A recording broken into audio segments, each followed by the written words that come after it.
Xabaringiz bor, ijtimoiy himoya reyestrida turgan fuqarolarga ko'plab imtiyozlar tatbiq etilmoqda. Buni ayniqsa xarid jarayonlarida ham kuzatishimiz mumkin. Hozir shu haqda.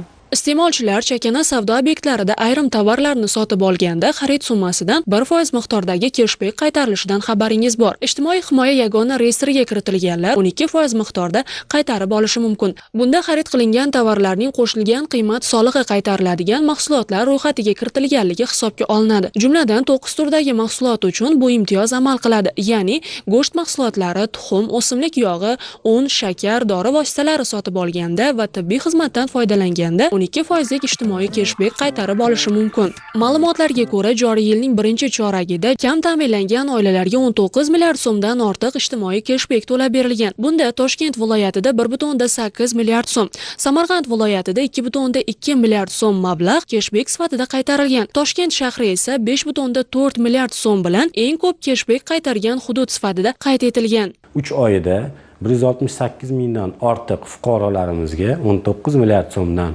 ortiq ijtimoiy cashback summasi to'lab berildi.